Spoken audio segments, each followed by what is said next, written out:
ये आश्चर्य है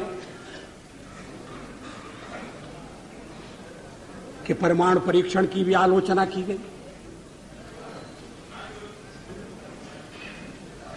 पूछा गया देश के सामने कौन सा खतरा था। मैं 1974 में सदन में था जब श्रीमती इंदिरा गांधी के नेतृत्व में परमाणु परीक्षण किया गया था। हमने उसका स्वागत किया था, प्रतिपक्ष में थे फिर भी स्वागत किया था, क्योंकि देश की रक्षा के लिए वो किया गया था। उस समय कौन सा खतरा था? क्या आत्मरक्षा की तैयारी तभी होगी जब खतरा होगा? अगर तैयारी पहले से हो तो जो खतरा अगर आने वाला है तो खतरा भी दूर हो जाएगा। खतरा अमल में नहीं आएगा।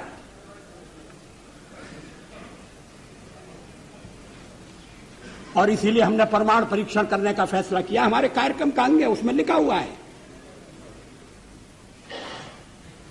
कोई छुपी हुई बात नहीं थी, कोई रहस्य नहीं था।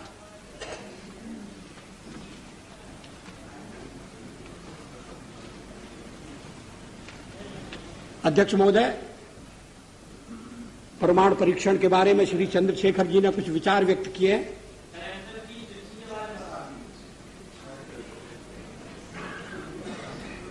मुझे खेद है कि मैं उनके विचारों से सहमत नहीं हो सकता।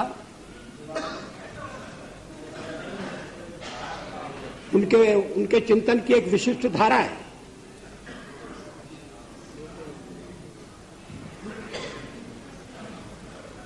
लेकिन 50 साल का हमारा अनुभव क्या बताता है?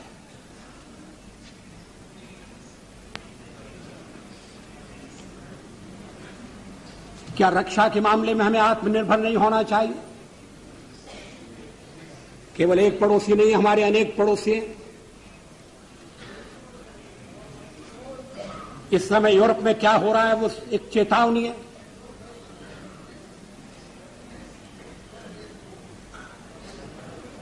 पोखरण 2 कोई आत्मश्लाघा के लिए नहीं था, कोई पुरुषार्थ के प्रकटीकरण के लिए नहीं था, लेकिन हमारी नीति है और मैं समझता हूं ये देश की नीति रही है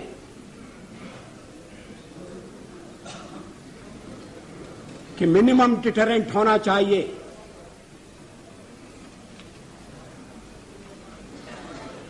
वो क्रेडिबल भी होना चाहिए।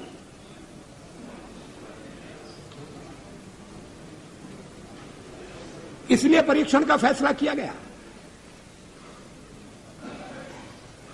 उसके कारण कुछ कठिनाइयां आएंगी, हमें मालूम था, लेकिन देश उन कठिनाइयों का सफलतापूर्वक सामना करेगा, यह भी हमको विश्वास था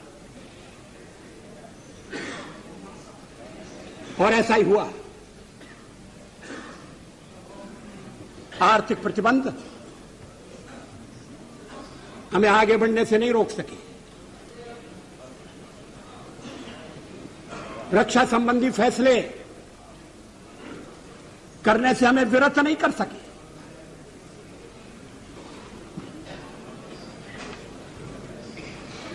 लेकिन परीक्षण के साथ हमने यह भी ऐलान किया कि हम परमाणु हथियारों का प्रयोग करने में पहल नहीं करेंगे। No first use. हमने यह भी कहा कि जिनके पास परमाणु शस्त्र नहीं है, हम उनके विरुद्ध उनका उपयोग नहीं करेंगे।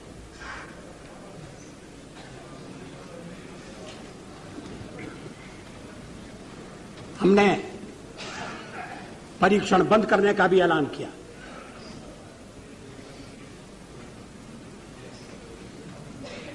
सचमुच में पोखरण में हम एक और परीक्षण कर सकते थे,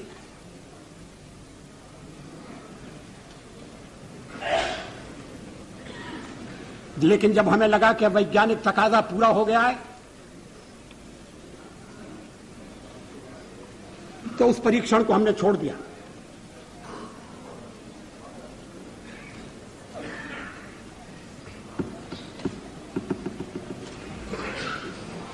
एटमी हथियार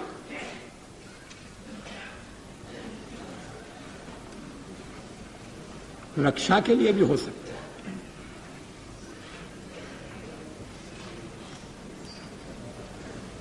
युद्ध टालने के लिए उनका प्रयोग हुआ है।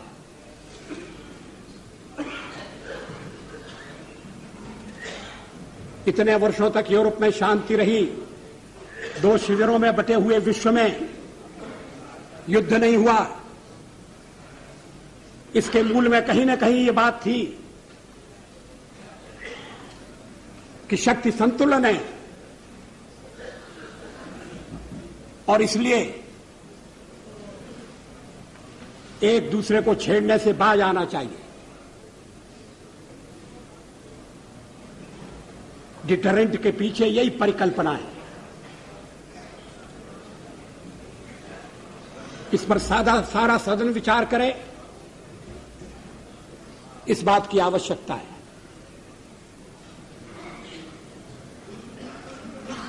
आलोचना तो अग्नि 2 की भी हुई है।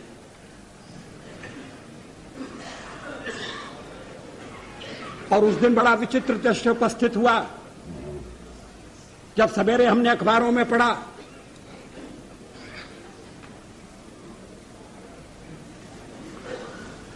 कि हमारे एक पुराने मित्र ने, हमारी एक पुरानी मित्र ने हमारे ऊपर दोषारोपण किया कि हम दबाव में आ गए हैं, इसलिए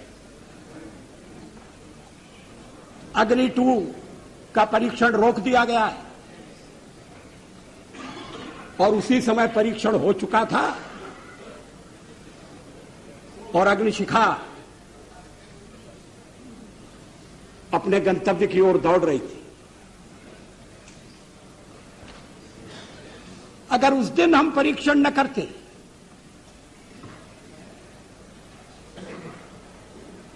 तो वो उनका वक्तव्य भ्रम पैदा कर सकता था।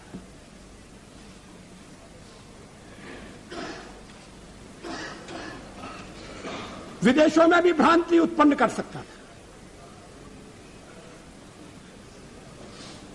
अध्यक्ष महोदय, 13 महीने के अपने कार्यकाल में कभी हमने अंतर्राष्ट्रीय दबाव में आकर कोई फैसला नहीं किया, न हम आगे करेंगे।